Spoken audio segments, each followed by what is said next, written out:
Good morning, this is Jack from Charting the Markets, and this is the pre-market webinar for the morning of Wednesday, the 13th of August. My disclaimer, I do this for educational purposes only. I'm here to share my technical analysis with you. I hope you can take some and learn from it, transfer it to your own charts.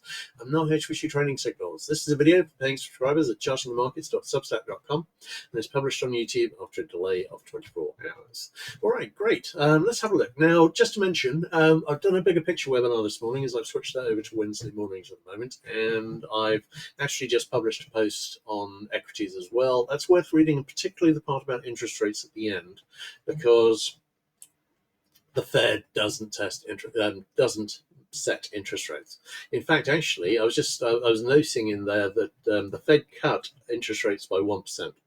From 5.5% to the Fed funds rate to 4.5% in September to December last year. And since they started doing that, TNX, 10-year rates have gone up 0.6%, and TYX went up 1%, so at current levels. So actually, the effect on real interest rates, because the thing is, the general all of the lending rates in the US are based on the on TYX and TNX, which are the 10-year yields, 30-year yields, TNX and TYX in the right order, that is.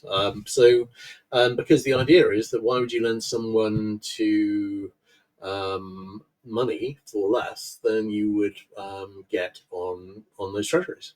So, and actually, that's entirely rational. That's the way it's always been. That's the way it still is. It's been a polite fiction always that the Fed sets interest rates. Actually, the bond market sets interest rates.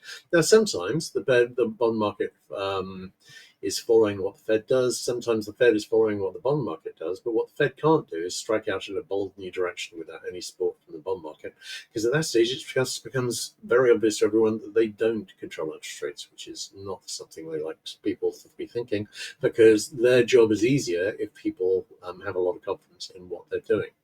But anyway, I talked about that, and I talked about the effect of interest rates, and I talked about the Bureau of Labor Statistics, because we've got two very big, very well-respected independent institutions for economic statistics in the US, and they are the BLS and the Fed. And the BLS just basically lost its independence, and a political hack's been appointed, and I think the intention is probably to do that when the current Fed chair's term ends in May next year. But I mean, and I think Trump's idea is that then the Fed chair will cut interest rates down to 1%, and then the government can roll over all its debt at 1%. That's not true. It's not going to happen. In the event that interest rates came down to 1%, it would be for reasons other than that. The Fed does not control interest rates, and it cannot deliver that. The 1% decrease in the last year delivered a 1% increase in the 30-year rate.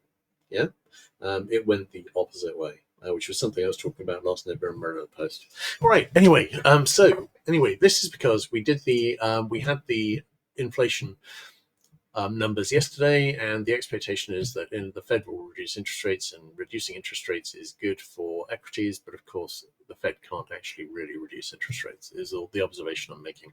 Also, the other thing is the core interest rate went up, nudged back up over 3% for the first time in several months, which obviously was mixed good news insofar as it was good news. But it did deliver what I was expecting to see. I was expecting to see new all-time highs on the Qs, which we'd seen, NQ, which we hadn't seen, but we've now seen, ES and SPX, which we've now seen as well. So we did have a bit of negative divergence on here earlier. We don't have it now. We did have, we still got a 60-minute sell signal fixed on NQ.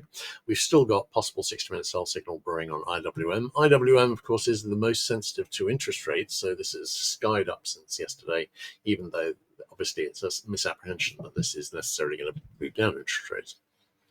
The best way to reduce interest rates, really, is to cut inflation and for the economy to stagnate. We might well be getting the second of those over the next few months. We'll have to see. All right, but meantime, I drew in this trend line last night. This is potential channel resistance. We're hitting it, but I mean, obviously, it's just very untested at the moment. Currently theoretical, I would describe it as. On YM, we had a possible weak 60-minute sell signal brewing. I think we lost divergence on that, just as we lost the one on ES earlier. So, but we are in a position where we can set up interest rate. Negative divergences, but really I'd be most interested in seeing those on the hourly RTH charts. All right, looking at DAX. We had a flag that's broken up. Obvious next target is a retest of this high here. ESTX, we had a head and shoulders breakdown and fail into a retest of the prior high, which we've done, and so no particular reason to think it's about to reverse. All right, let's have a look at the bigger picture charts. Just need to compress it slightly because obviously I spent too long on the talk at the beginning. So looking at the daily charts, obviously we are doing pretty well. We've hit the upper band on the SPX chart. On the Qs, we are well above the daily middle band, and we're actually, where are we on the 3? Yeah, we're up at 580. Yeah, we're just below the 3SD upper band. So this has been the strongest from the low. Dire, we actually saw a slight break over the daily middle band yesterday. So we've got IWM, which broke hard back over the daily middle band. So we've only got one, which is still trying to convert it, and that is Dire. But that does give us a little inflection point here, because this obviously could fail here. And looking at the 60-minute charts, this is something I was talking about this morning. We do have a very nice looking potential level top on SPX, already it's pretty nice looking, and on the Qs. Now we've actually got one on IWM because it went all the way back up and retested the July high. So if we do see a fail here, this is a small inflection point, and we could see a fail here. Otherwise, I was looking at the trendline resistances, and I covered all of those in the post, so I would suggest reading those. But that's this trend line here, this trend line here on SPX, this trend line here on Qs, and if something happens to mean that Dire actually joins the others, then well, I've got a trend line on Dire as well, which I was looking at. Okay, let's have a look at DX. Now DX, we were setting up had a little level bottom. It broke up here, failed hard at the monthly pivot, and has gone lower. We've got a double top target down here in about the 96.85 area. I'm not currently seeing any reason to think that won't be made. On ZB, this kind of looks like a bull flag, and I'm wondering about a retest of this high. So that could easily be the second high of a double top when we get there. Don't really have an awful lot in overall direction. Really, this has been trading sideways for 3 months, and is still trading sideways. Looking at ZN, could see a retest of the high there too. We are seeing the start of that here. Sorry, sometimes they're a little slow to catch up on the numbers, so I just have to change the time scales. Oh no, okay. That basically is tracking the, I think that's tracking what this is looking like on the overnight markets, and it is not updating yet. So we'll see, but we could see a retest of the high here. Here, I would be very much leaning towards it being the second high of a double top, because of course we're in this overall wedge, and that double top would get us down to the support trend line. All right, looking at oil. Oil still got an overall lean lower. We've got a potential level bottom here, but we had one of those before, and that didn't deliver anything. This may well go lower.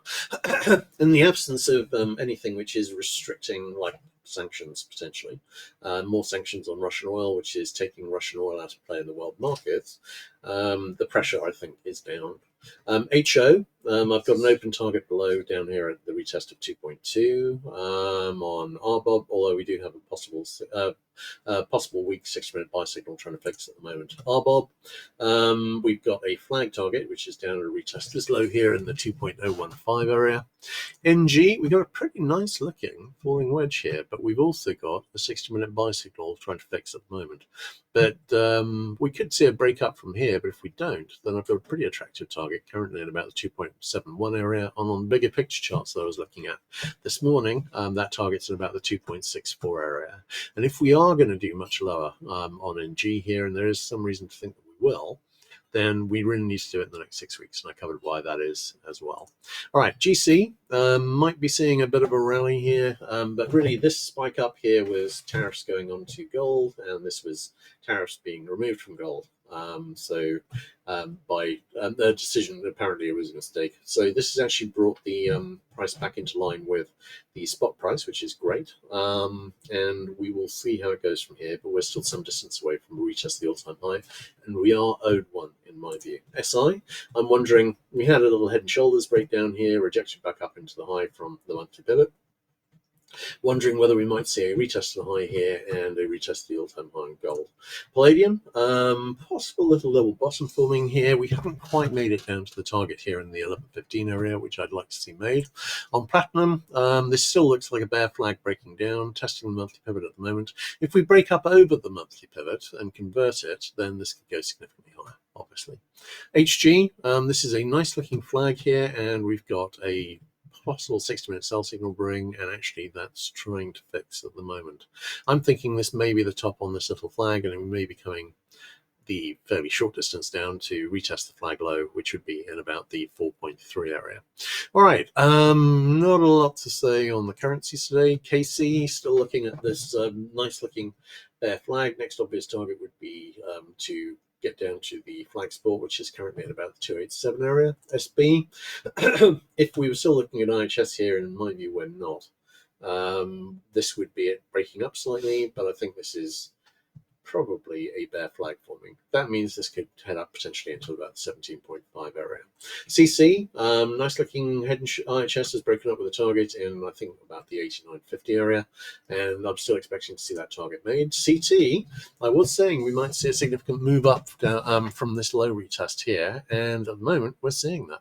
So we've got a double bottom here that's broken up with alternate targets in about the 69.1 to 69.6 area, and I'm liking those targets. On lumber, we've got a very, very tight falling channel here. This can't last for long because it is so tight. But it's lasting at the moment. We do have a possible 60-minute buy signal brewing. I'm wondering if we might see a rally. Bigger picture, I'm leaning quite strongly short. ZW, nice looking little potential level bottom here. We'll see how that goes. This is a weak 60-minute buy signal, which has fixed, and I haven't marked it in yet. On corn, potential level bottom here too. On soy, we've actually broken up from a little IHS here. That's looking as though it's going to reach the target pretty quickly, and I've got that in about the 104.8 to 9 area. On DL, we've got a little level bottom trying to break up. Could be a slightly larger IHS forming, maybe, if we get up into the 54 area. But this had made, we had a lovely double top, it made the target, so quite often see a reversal there, and at the moment we're seeing that. Live cattle, still wondering about topping action here. Lean hogs, still wondering about a possible bear flag here, so we will see how it goes. In that case, I think that's a wrap. Looking for questions? Nope, no questions. In that case, that's a wrap. I'll catch everyone tomorrow morning, and everyone take care.